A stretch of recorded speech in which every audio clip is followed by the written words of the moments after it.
यशोमती मैया के नंद लाला।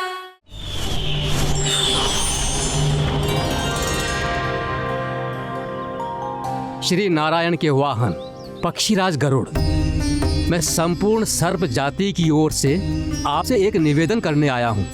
कहिए, क्या कहना चाहते हैं आप?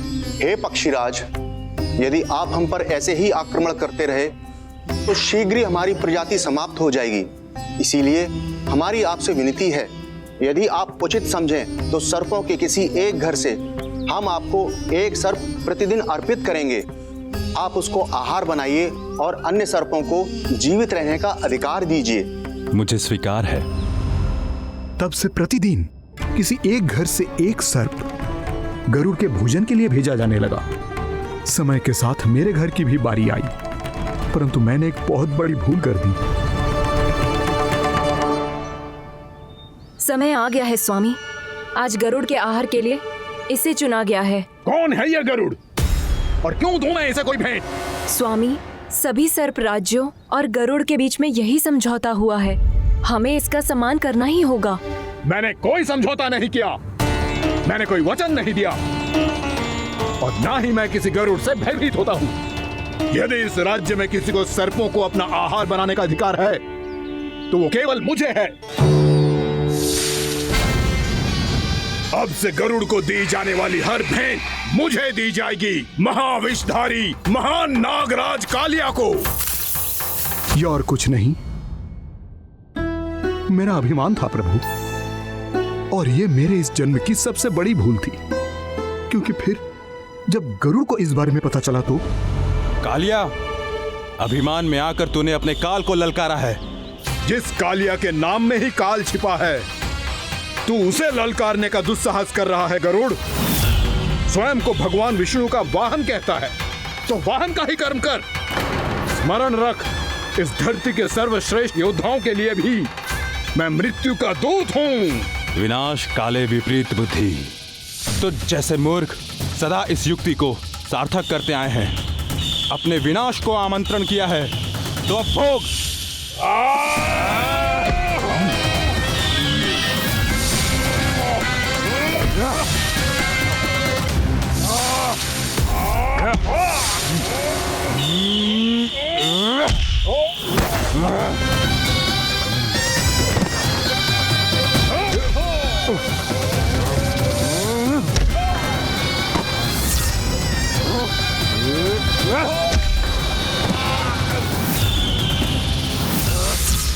जिसने मेरा भोजन चुराने की धृष्टता की है वो इसी योग्य है। तू मुझे जानता नहीं है गरुड़, मैं महाविषधारी नाग कालिया हूँ। तेरा इतना दुस्साहस कि तूने मुझ पर चरण से प्रहार किया। वाह!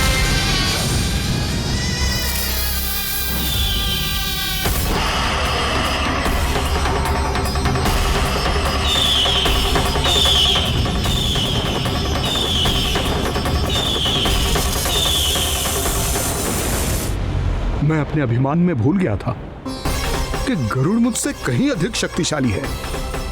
इसलिए अपने प्राणों की रक्षा करने के लिए मैं एक स्थान से दूसरे स्थान भागने लगा।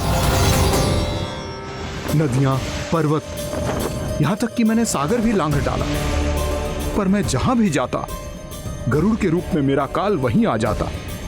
इसीलिए मृत्यु की आशंका से भयभीत होकर मैं अपने बड़े भाई मां कद्रू के प्रथम पुत्र अनंत शेषनाग से राय लेने चला गया। भैया, मैं यहां आपसे आपकी सहायता लेने आया हूं। मेरी एक छोटी सी भूल के कारण यह गरुड़ मेरा पीछा कर रहा है, मुझे हर समय हर स्थान पे ढूंढते रहता है। यदि उसने मुझे ढूंढ लिया तो वो निश्चित ही मेरे प्राण ले लेगा। मुझे कोई ऐसा स्थान बताइए जहां मैं अपनी पत्नी और अपनी संतानों के साथ शांति से रह सकूं। तुम यमुना नदी के किनारे वृंदावन क्षेत्र में जाके वास करो कालिया। गरुड़ वहां प्रवेश नहीं कर सकता क्योंकि उसे ऋषि सोबरी का श्राप मिला हुआ है।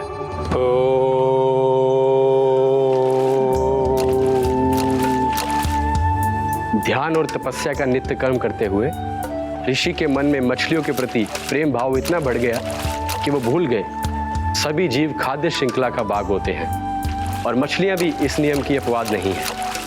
उन्हें मछलियों की अटखेली इतनी अच्छी लगने लगी कि वो इस क्षेत्र के मछुआरों को भी मछली पकड़ने की अनुमति नहीं देते थे।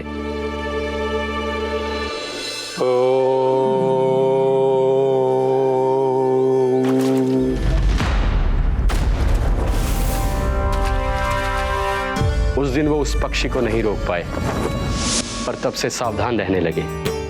यहां तक कि अपने साधना से भी अधिक ध्यान वो पक्षियों पर केंद्रित करने लगे। ठहरो! इसी क्षण अपनी चोंच में पकड़ी इस मछली को छोड़ दो। तुम्हें इन मछलियों का आहार नहीं करना चाहिए पक्षीराज। ये तो खाद्य श्रृंखला का नियम है ऋषिवर। यदि मैं इनका आहार नहीं करूंगा तो कोई और पक्षी कर लेगा। मैं अपने आनंद या प्रतिशोध के लिए इनके प्राण नहीं ले रहा।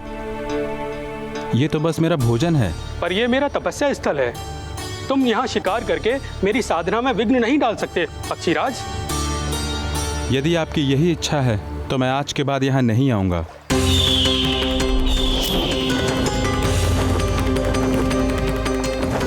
पर आज ये मछली मेरे आहार के रूप में पकड़ी जा चुकी है। मैं वचन देता हूँ ऋषिवर, इस स्थान पर यह मेरा अंतिम शिकार होगा।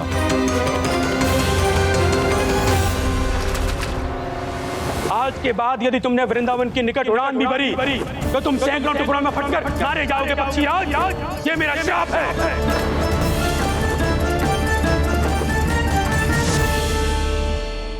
और इसीलिए भैया शेषनाग के सुझाव के अनुसार मैं यहां आ गया। पर अब यदि मैं कहीं और जाऊंगा तो मेरे प्राण नहीं बचेंगे प्रभु। डिस्टेंट रहो कालिया। अब से गरुड़ तुम्हें कोई हानि नहीं पहुंचाएगा। अब तुम्हारे फनों पर मेरी पक्षिंग बन गए कालिया। इसीलिए अब से तुम्हें गरुड़ से कोई भय नहीं होगा। निश्चिंत होकर अपने परिवार के साथ गहरे समुद्र में चले जाओ और सुख से शांति से निवास करो। पर ध्यान रहे निर्दोष जीवों को हानि ना पहुंचे। आपने मुझे जीवन दान दे दिया प्रभु। इस उपकार से मैं कृतज्ञ हूँ प्रभु। आदेश दीजिए, मैं आपकी सेवा कैसे करूं? तुम्हारे जल क्षेत्र से 1 कोटि कमल पुष्पों को लेने की अनुमति दे दो कालिया। यही मेरी सेवा होगी। प्रभु, ये तो मेरा सौभाग्य होगा।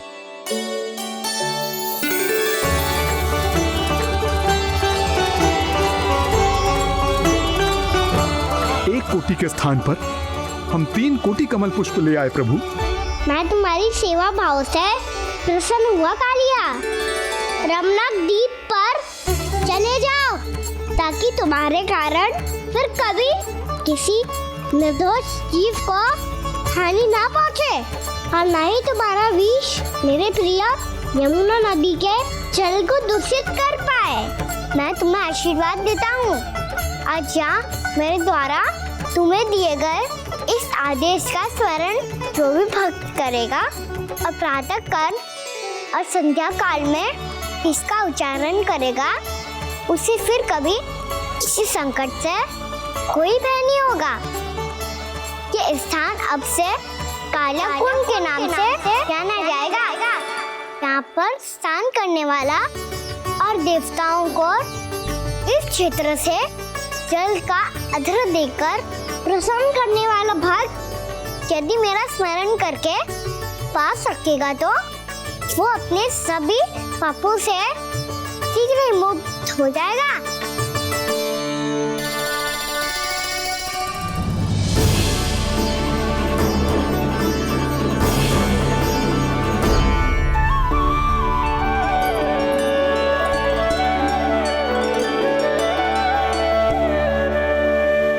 कौन है जी भगवान जिसने अभी अभी कालिया जैसे विशाल विस्तर का सामना किया, या एक साधारण बालक जो शीत की अधिकता से ठिठुर रहा है?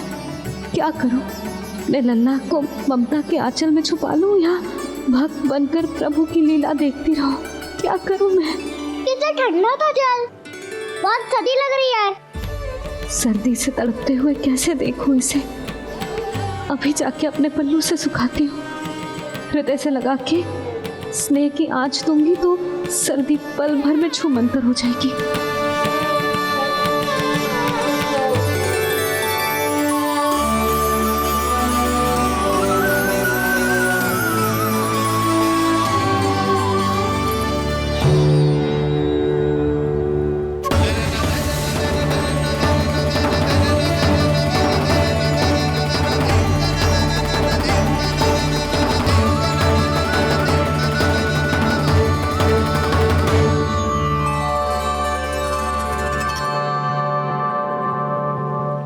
मेरी आवश्यकता ना है इसे, ये तो सच्ची में भगवान ही है जिसकी ठंड दूर करने के लिए स्वयं द्वादश आदित्य प्रकट हो गए हैं।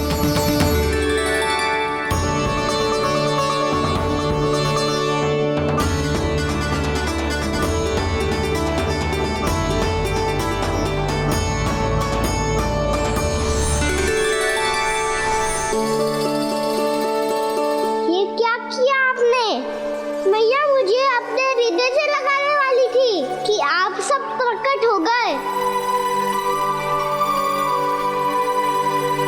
क्षमा कीजिए प्रभु, पर आपको भीगा हुआ देखकर, ठंड से ठिठुरता हुआ देखकर हमसे रहा नहीं गया। हम अपने वश में नहीं थे प्रभु। भक्ति से भावुक होकर हम प्रकट होने पर विवश हो गए थे। हमारी किरणें जैसे स्वयं ही फूट पड़ी और दौड़ पड़ी आपको सुखाने के लिए।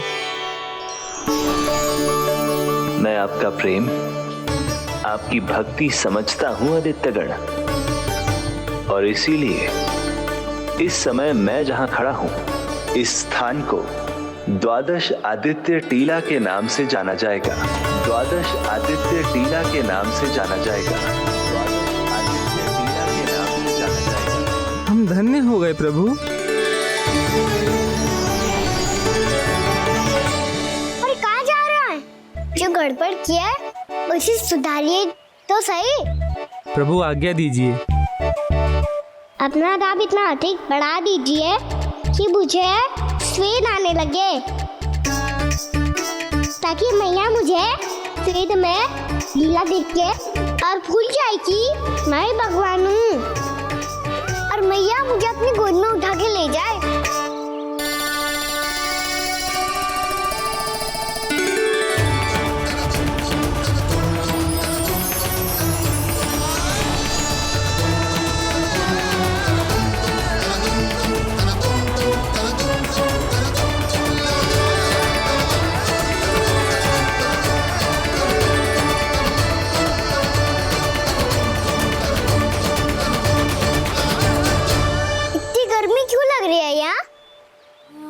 स्वेद की एक बूंद भी आती थी तो मैं अपना आंचल लेकर पहुंच जाती थी इसके पास। जानती ही नहीं थी कि चेतु स्वयं वायुदेव को आदेश दे सकता है कि वो बहने लगे और उसका सारा स्वेद सुखा दे। वायुदेव की आवश्यकता नहीं है मैया, मुझे आप ही चाहिए। लगता है जिस बात का भय था वही सत्य होने लगी है। भैया मेरे भगवान रूप को भूल नहीं पाएगी, और अब मेरे लिए इनको सत्य छुपा कर रख पाना कठिन हो जाएगा। कृष्णा कृष्णा हरे कृष्णा कृष्णा कृष्णा मुरली मनोहर कृष्णा गोपाला गोविंदा हे दामोदरा।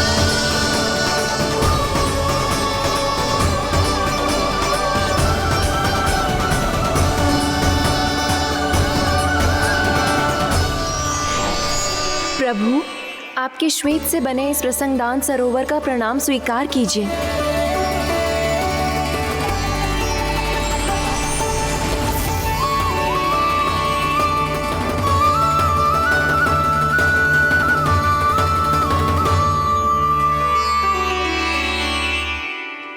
ओहो, इस चमत्कार को देखकर भैया को और भी अधिक विश्वास हो जाएगा कि मैं भगवानी हूँ। अब कैसे मनाऊं मैया को कि मैं इनका लाई हूँ। बाबा है ना, अब तो यही सहायता करेंगे। श्री कृष्णा गोविंदा हरे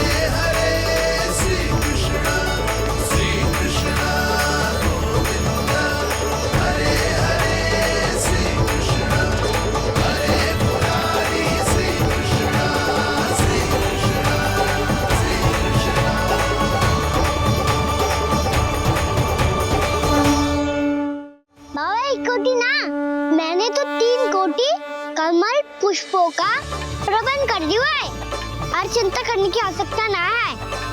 1 कोटि कमल के स्थान पर 3 कोटि कमल पुष्प मिल गए हैं। हाँ कान्हा, मैं उचित संदेश के साथ ये सारे पुष्प उस कंस के पास भिजवा दो। महाप्रक्रमी कान्हा की जय। वृंदावन रक्षक कान्हा की जय। महाप्रक्रमी कान्हा की जय। भानु जी नंदराज, बाकी गांव वालों को लेकर ये सारे पुष्प इकट्ठा करो और कंस के दरबार में पहुंचाओ। जी।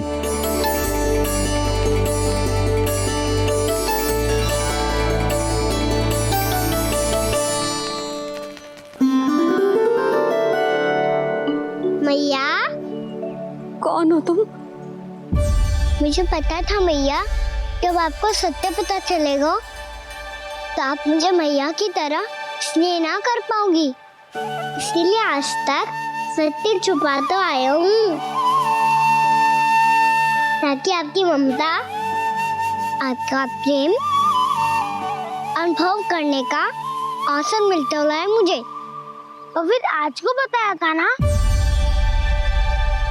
जो रहस्य तुमने बरसों तक छिपाया था उसका भेद खुलने में तुम्हारा ही योगदान है। मुझे कालिया के शीश पर अपने पद चिन्ह रखकर उसे मुक्त कराना था दाऊ, वचन दिया था मैंने उसे।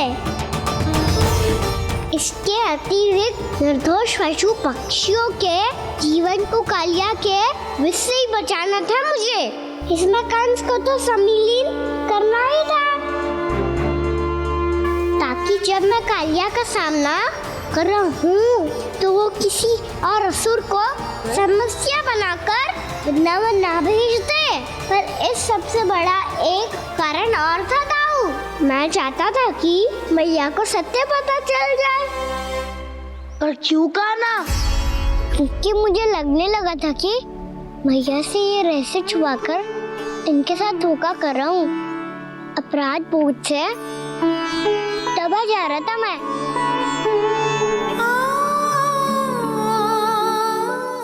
जो सत्य आपको, बाबा को, सभी को पता है, यहाँ तक कि मेरे सखा भी जानते हैं, वो सत्य मैंने मैया से छिपाया केवल इसी लोक में कि मुझे इनकी ममता प्राप्त होती रहे। पर ऐसा करके मैं अपने से निस्वार्थ प्रेम करने वाली मैया को धोखा दे रहा था। आप ही बताओ दाऊ, जो इस संसार में मुझसे सबसे अधिक भरोसा करता है उसी के साथ छल कैसे कर सकता हूँ मैं? हाँ, मैं नारायण का अवतार हूँ, पर अपनी मैया का छोटा सा लल्ला भी तो हूँ।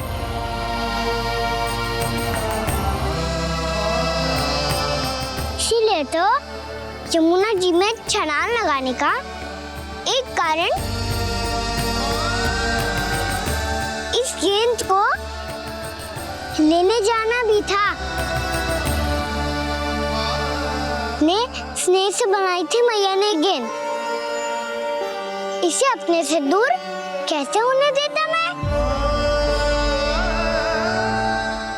आपको आभास भी ना है मैया कि आप मेरे लिए कितने महत्वपूर्ण हो।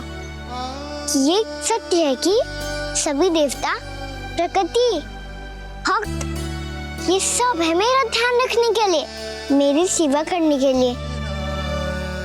पर क्या इनमें से कोई भी मेरी मैया का स्थान ले सकता है? और अभी तो यही चाहती थी कि मैं आपका लल्ला बन के आऊं, कि मैं आपका लल्ला बन के आऊं, कि मैं आपका लल्ला बन के आऊं। आज जैसे आपने मुझे अपनी गोद में लिटा रखा है,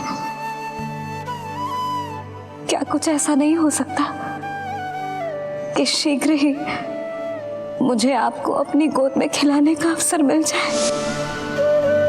मैया, नारायण का अवतार हूँ ना, क्या इतनी बड़ी समस्या है कि आप हृदय से भी राह लगा सकते? मैया,